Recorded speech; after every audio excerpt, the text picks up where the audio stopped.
नमस्कार, खबर मध्य प्रदेश देख रहे हैं आप। मैं हूं आपके साथ भावना त्रिपाठी। खबरों में आगे बढ़ेंगे, लेकिन उससे पहले एक नजर सुर्खियों की ओर। खजुराहो सांसद विष्णुदत्त शर्मा ने की पीसी 25 दिसंबर को होने वाले कार्यक्रम की दी जानकारी। पीएम नरेंद्र मोदी कार्यक्रम में लेंगे हिस्सा। भोपाल में अंतर्राष्ट्रीय वन मेले की शुरुआत। महिला सशक्तिकरण पर होगी कार्यशाला। 21 दिसंबर को होगा क्रेता विक्रेता सम्मेलन। बाड़ी में सड़क दुर्घटना में 2 लोग हुए घायल। पूर्व मंत्री ने पेश की मानवता की मिसाल। घायलों को पहुंचाया गया अस्पताल। बरेली में अतिक्रमण के खिलाफ सख्त कार्रवाई। शासकीय आवासों के सामने से हटवाया अतिक्रमण। 10 सालों से हो रहा था अतिक्रमण।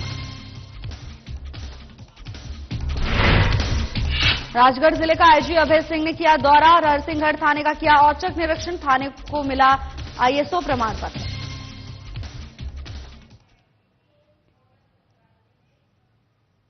भारतीय जनता पार्टी के प्रदेश अध्यक्ष और खजुराहो के संसद सदस्य विष्णुदत्त शर्मा ने पत्रकार वार्ता को संबोधित किया, जिसमें उन्होंने 25 दिसंबर को खजुराहो में केंद्र बेतवा कार्यक्रम के प्रारंभ होने और उसमें देश के प्रधानमंत्री नरेंद्र मोदी के आने की जानकारी पत्रकारों को दी। और उन्होंने पत्रकारों से आग्रह किया कि इस कार्यक्रम का प्रचार प्रसार आम जनता तक पहुंचाने में योगदान करें। वहीं सांसद ने कार्यक्रम में हिस्सा लेने के लिए पत्रकारों को आमंत्रित भी किया। विष्णुदत्त शर्मा ने अपने संबोधन में पत्रकार वार्ता में ये बात विशेष रूप से रखी कि जो सालों से बुंदेलखंड में सूखे की समस्या और पिछड़ेपन की समस्या बनी रही है, उसे दूर करने में मदद मिलेगी। बुंदेलखंड के लोगों को पीने के पानी की भी व्यवस्था हल होगी और खेती का एक बड़ा रकबा, जिसके लिए पानी की पर्याप्त सिंचाई की व्यवस्था हो जाएगी।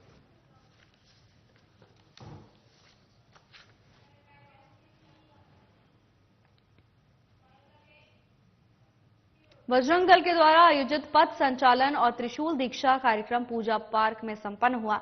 इस दौरान सीधी जिले में रैली निकाली गई। रैली में गणेश सिंह, पुजारी लाल मिश्रा, भास्कर सिंह चौहान शामिल हुए। सीधी बीजेपी कार्यालय के सामने पुष्प वर्षा कर सभी बजरंगियों का भव्य स्वागत किया गया। इस अवसर पर सीधी बीजेपी जिलाध्यक्ष देव कुमार सिंह चौहान, अनिल पांडे, विनोद साकेत, अमित प्रधान के साथ कई वरिष्ठ जन उपस्थित रहे। हम सीधी कहा कि कोई काफिले रैली के साथ बजरंग दल पूजा पार्क से चलकर सम्राट चौराहे होते हुए बजरंग दल का ये जो काफिला रैली के साथ धूमधाम के साथ, ये आप देख सकते हैं उनकी रैली काफिलों के साथ बजरंग दल पैदल यात्रा कर रही है। और निश्चित ही देख रहे हैं स्वाभिमान न्यूज चैनल में पत्रकार धर्मेंद्र पटेल के साथ आप देखते रहिए। सीधी जिले से, ये मध्य प्रदेश के जो सीधी जिले हैं, वहां पर ये रैली काफिले के साथ बजरंग दल जो रैली निकाली हुई है, पूजा पार्क सीधी से शुरुआत की है। सम्राट अस्पताल चौक होते हुए, सम्राट चौराहे होते हुए, फूलमती मंदिर होकर जो है तो काफिले के साथ उनकी रैली यात्रा पुणे पूजा पार्क में आम सभा एकत्रित होगी, जहां पर आप देख सकते हैं सीधी शहर में साधना न्यूज चैनल से पत्रकार धर्मेंद्र पटेल के साथ। नमस्कार।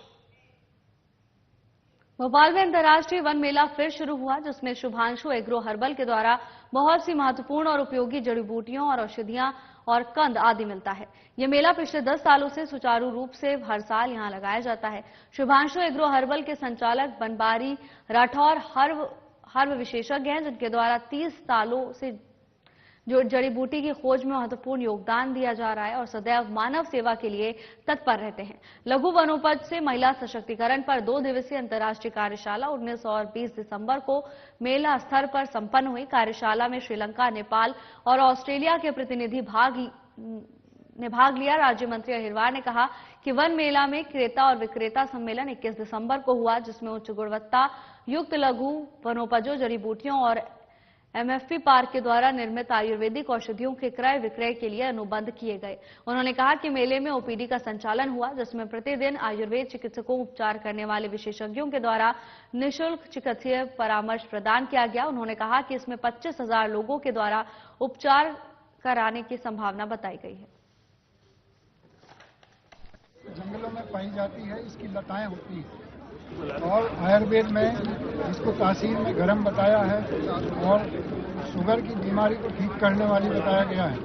गुड़ मार से नाम ही स्पष्ट होता है कि जो गुड़ को मारती है। अगर इसके पत्ते चबा लेते हैं तो 1 घंटे तक गुड़ भी मीठा नहीं लगता है, शक्कर मीठी नहीं लगती है और एकदम वो मिट्टी की तरह लगती है, बेस्वाद रहती शक्कर। 1 घंटे बाद स्वाद ग्रंथियाँ फिर ठीक हो जाती हैं और स्वाद आने लगता है।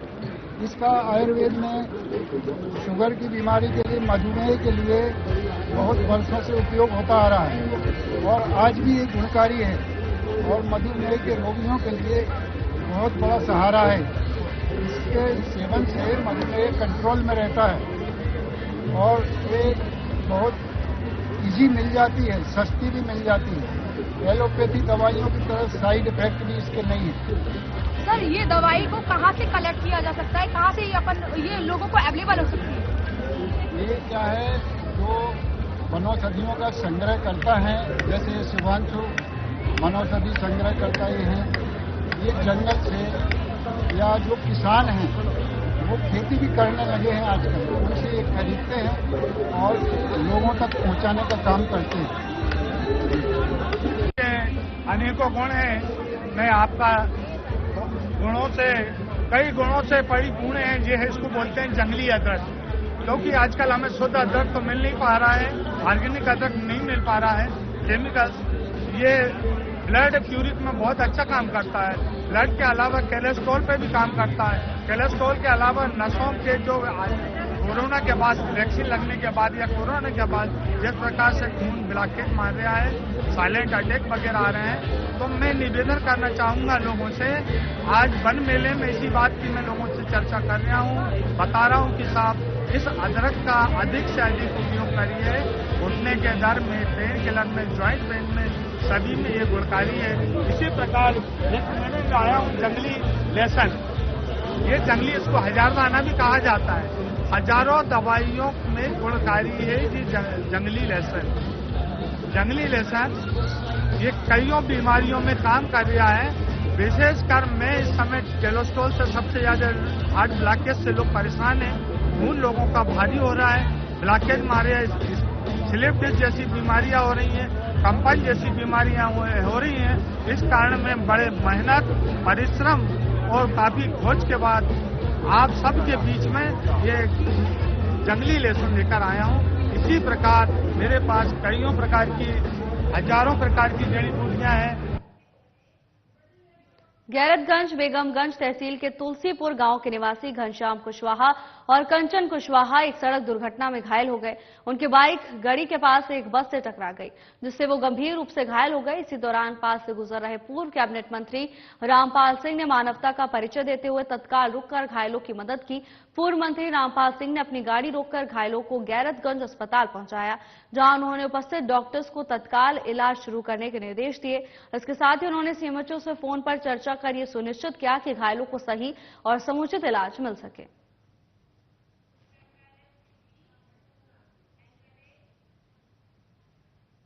रायसेन में वन विभाग की टीम ने कार्रवाई करते हुए 6 शिकारियों को कच्चे पक्के मांस के साथ पकड़ा है।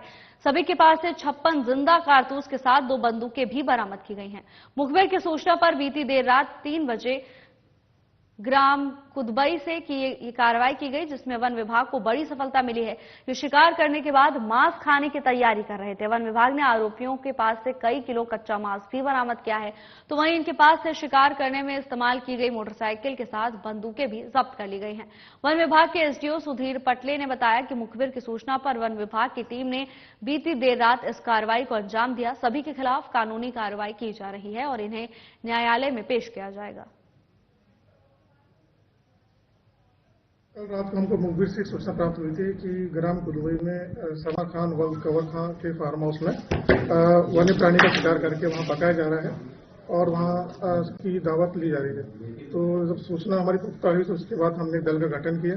दल ने संबंधित फार्म हाउस गया और वहां पे 6 आरोपियों को पके हुए मांस, कच्चे मांस, एक एयरगन, एक 12 बोर की बंदूक और कुछ कारतूस जब्त करके इन आरोपियों को गिरफ्तार किया गया और भारतीय वन अधिनियम 1972 की विभिन्न धाराओं के तहत इनके ऊपर प्रकरण पंजीबद्ध किया गया।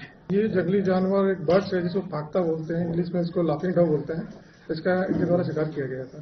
इसमें एक वाहन मोटरसाइकिल जब्त की गई है और एक कार को भी हमने लाया है, लेकिन अब इसमें जब्तनामा नहीं बनाया गया है। पुख्ता होने के बाद ही हम उसको जब्त करेंगे। आरोपी कहाँ से हैं? सभी आरोपी भोपाल निवासी। आरोपी और कौन कौन है, उनके क्या क्या नाम है? आरोपियों के नाम हैं तो समर खान वल्द कमर खान, ईशान खां वल्द जाहुर खान, आबिद अली वल्द सेवल अली, उमरुद्दीन वल्द सफीकुद्दीन, बिलाल उद्दीन वल्द रफीकुद्दीन और अतर खान वल्द कप्तान खान, सभी निवासी भोपाल। मध्य प्रदेश के शिवपुरी जिले में बैराड़ थाना क्षेत्र के लक्ष्मीपुरा गांव में शनिवार की देर दर्दनाक हादसा हो गया। यहां रात को अचानक एक झोपड़ी में भीषण आग लग गई। घटना में 65 साल का शख्स और उसकी 2 पोतियों की जलकर मौत हो गई। पुलिस ने मामला दर्ज कर जांच शुरू कर दी है। हालांकि अभी आग के कारणों का पता नहीं चल सका है, लेकिन कयास लगाए जा रहे हैं कि ठंड से बचने के लिए झोपड़ी में अंगीठी जलाई गई होगी, जिससे ये आग लगी है।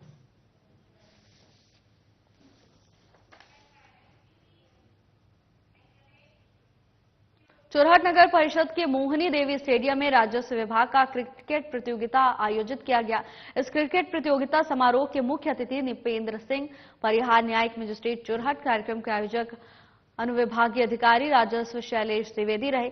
इस कार्यक्रम की अध्यक्षता चोरहट के वरिष्ठ समाजसेवी विजय गुप्ता ने की। चोरहट में हो रहे राजस्व क्रिकेट टूर्नामेंट में चोरहट 11 और रामपुर 11 के बीच मैच खेला गया, जिसमें चोरहट ने टॉस जीतकर पहले बल्लेबाजी करते हुए 158 रनों का लक्ष्य रखा, जिसमें चोरहट 11 के कप्तान एसडीएम चोरहट के द्वारा 46 रनों की कप्तानी पारी खेली गई। इसके साथ ही उन्होंने गेंदबाजी के माध्यम से 1 विकेट लेकर मैन ऑफ द मैच चुने गए और वहीं रामपुर की टीम 111 रन बनाकर धराशायी हो गई। रामपुर 11 की तरफ से कप्तान नितिन झोट, तहसीलदार रामपुर नैकिन रहे। इस कार्यक्रम में मुख्य रूप से तहसीलदार चोरहट राकेश शुक्ला, नायब तहसीलदार आरपी सोनी सहित चोरहट क्षेत्र की जनता दर्शक के रूप में भारी संख्या में मौजूद रही।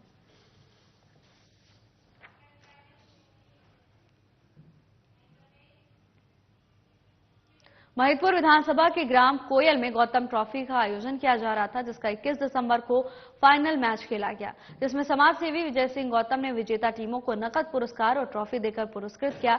तो वहीं ग्राम कोयल में गौतम ट्रॉफी के आयोजन में लगभग 25 से 30 अलग अलग शहरों की टीमों ने हिस्सा लिया और सर्वश्रेष्ठ प्रदर्शन करने वाली टीम फाइनल मैच में पहुंची, जहां पर फाइनल मैच विजेता टीम को समाजसेवी विजय सिंह गौतम ने विजेता टीम को 31,000 रुपए और उप विजेता टीम को 15,000 के साथ ट्रॉफी देकर पुरस्कार दिया। मैं कोयल गांव में हूं। 21 दिसंबर है और 21 दिसंबर ये विगत 8 दिनों से मैच चल रहा था यहाँ पर और 47,000 रुपए के यहाँ पर नगद इनाम रखे गए थे। पहली जो टीम है विजेता, उसको हमारे द्वारा 31,000 रुपया दिया गया। दूसरा जो उप विजेता है यहाँ उसको 15,000 रुपए दिया गया।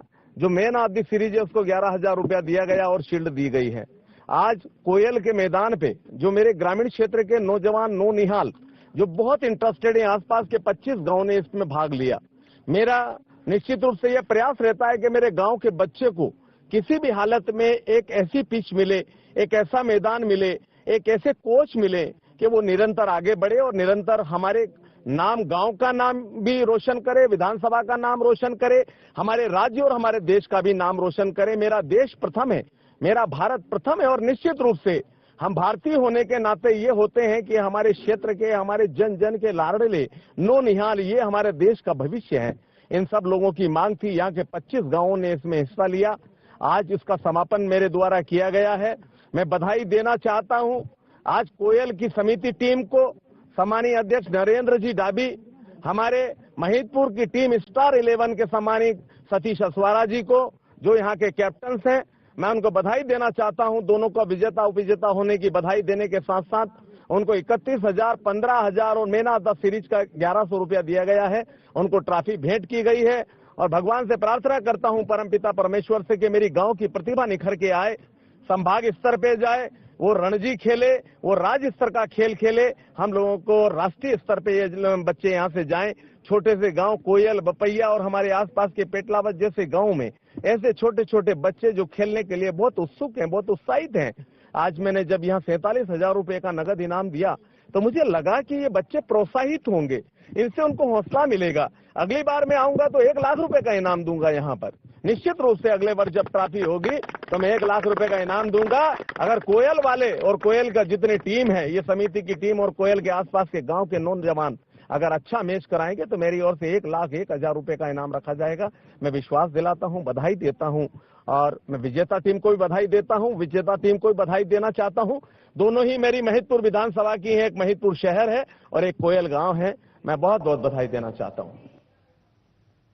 बरेली में बीते 10 सालों से न्यायालय और शासकीय आवासों के सामने हो रहे अतिक्रमण के खिलाफ कार्रवाई करते हुए हटाया गया। बता दें कि अतिक्रमण के कारण शासकीय आवासों में निवासरत कर्मचारियों के साथ राहगीरों को भी काफी दिक्कतों का सामना करना पड़ रहा था। वर्तमान समय में पुराना तहसील भवन और एसडीएम कार्यालय प्रांगण में कम्युनिटी हॉल का निर्माण कार्य प्रगति पर है। इस निर्माण कार्य में अतिक्रमण बाधक बन रहा था।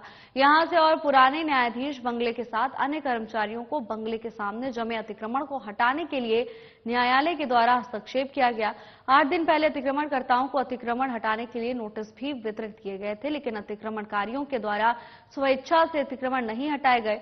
न्यायालय के द्वारा जब नगर प्रशासन में बैठे वरिष्ठ अधिकारियों की क्लास ली गई तो तहसीलदार और नगर परिषद अधिकारी हरिशंकर वर्मा नगर परिषद वाहन सहित अमले को लेकर पहुंचे और अतिक्रमण को हटवाया।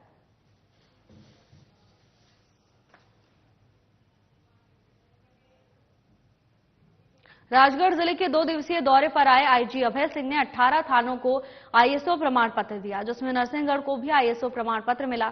वहीं बुधवार को शाम 7 बजे आईजी अभय सिंह नरसिंहगढ़ थाने पर पहुंचे। यहां पर एसडीओपी उपेंद्र सिंह भाटी और थाना प्रभारी शिवराज सिंह चौहान ने उनका जोरदार स्वागत किया। तो वहीं आईजी अभय सिंह के द्वारा फीता काटकर नरसिंहगढ़ थाने का निरीक्षण किया गया। इस दौरान आईजी के साथ SP Aditya Mishra, additional SP Alok Sharma, SDOP Upendra Singh Bhati, मंदिर श्री जमात के महंत दीपेंद्र दास और इनके साथ कई लोग मौजूद रहे।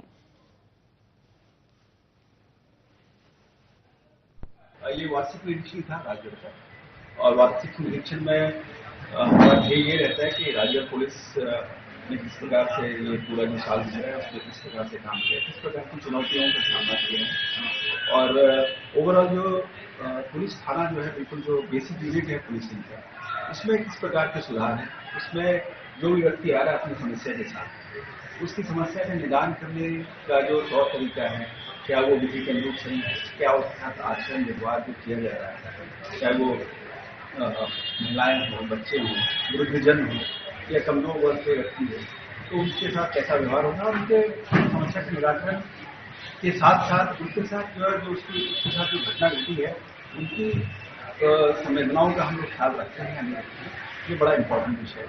साथ ही साथ इसके साथ जो हमारे पास जो पुलिस के पास जो संसाधन है, चाहे वो गाड़ियां हैं या फिर हमारे पास जो है जो डायल 100 है या अन्य जितने भी संसाधन है उनकी क्या स्थिति है उसका विश्लेषण हम लोग कर पा रहे हैं, नहीं कर पा रहे हैं।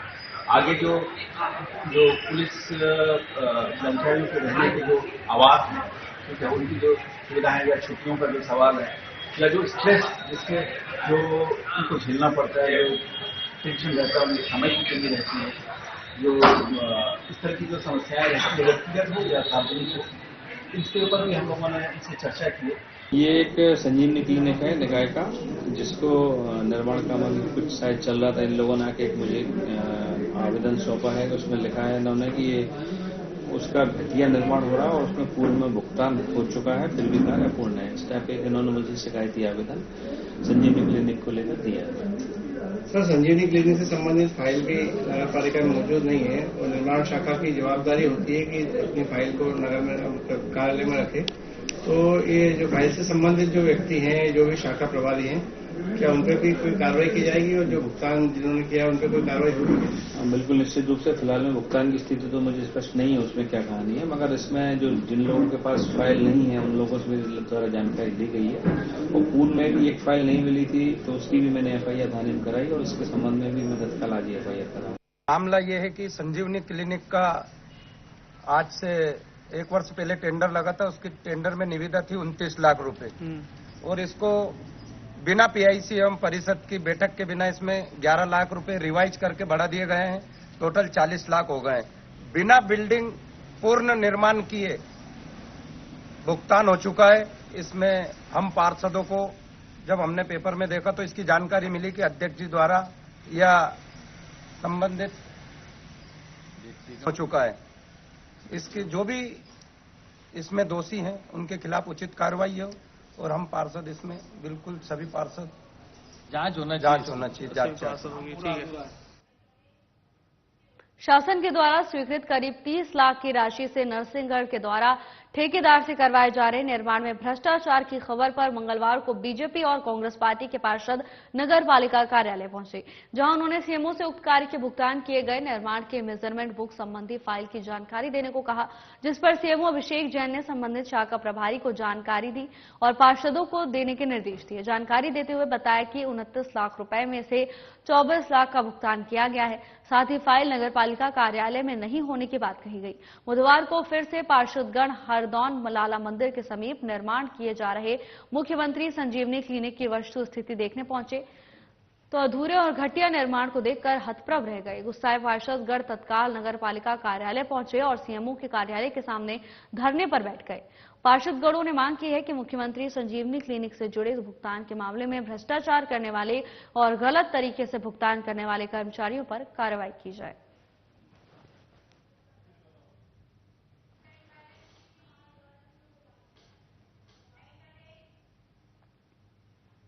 आबकारी विभाग के नियम के मुताबिक लाइसेंस बार या क्लब के अलावा कहीं भी शराब पीना और पिलाना प्रतिबंधित है। शराब दुकानों के पास प्रतिबंधित है, यहां तक कि 50 मीटर की दूरी पर चखना भी की ठेले भी नहीं लगाई जाएंगी। इसके बावजूद 50 मीटर के दायरे में ही शराब दुकानों पर शराब पिलाई जा रही है।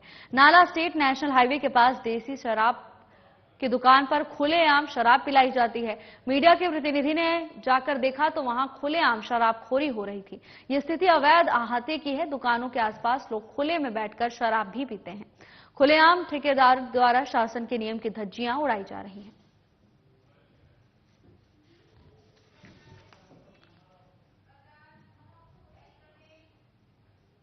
बैतूल में अवैध उत्खनन कर गिट्टी भरकर ले जा रहे डंपर को तहसीलदार ने पकड़ा तो खनिज माफिया तहसीलदार के साथ लड़ाई करने लगा।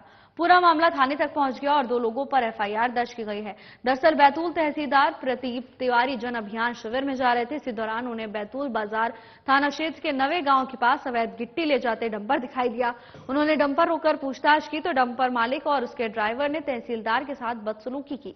तहसीलदार और राजस्व अमले के बाद हुई लड़ाई के बाद तहसीलदार ने डंपर मालिक और उसके भाई पर बैतूल बाजार थाने में मामला दर्ज कराया और 2 डंपर भी जब्त किए गए हैं।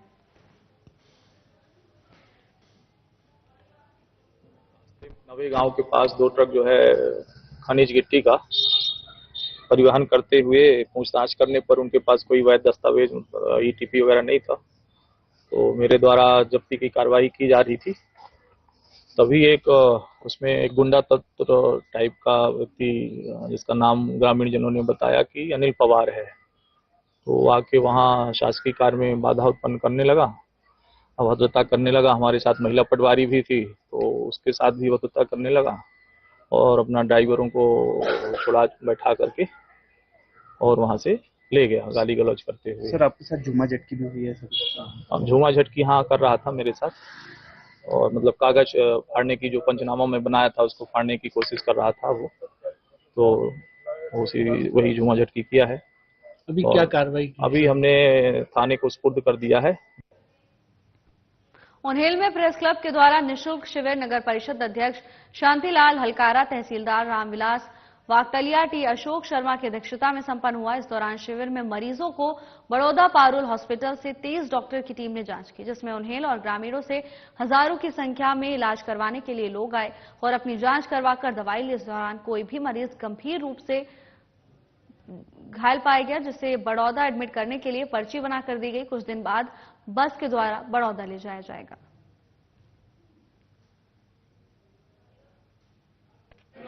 उन्हेल प्रेस क्लब को सर्वप्रथम तो धन्यवाद देना चाहूंगा कि आपने भारतीय पत्रकार संघ और उन्हेल प्रेस क्लब ने साथ मिलकर नर सेवा नारायण सेवा, क्योंकि कहते हैं शास्त्रों में भी कहा है कि भगवान की सच्ची सेवा यदि मनुष्य की सेवा आप कर लें, है ना, दीन दुखियों की सेवा कर ले, तो वही नर सेवा नारायण सेवा सबसे बड़ा है। तो जिस प्रकार से आपकी संस्था, आपका प्रेस क्लब नर सेवा नारायण सेवा के भाव को लेकर दीन दुखियों की जो पारुल यूनिवर्सिटी, जो कि बड़ौदा गुजरात का एक नामी हॉस्पिटल है, जिसमें हजारों लोगों को यहाँ पर पूर्व में आपने बताया कि हजारों लोगों को यहाँ पर स्वास्थ्य लाभ, निःशुल्क स्वास्थ्य लाभ मिला।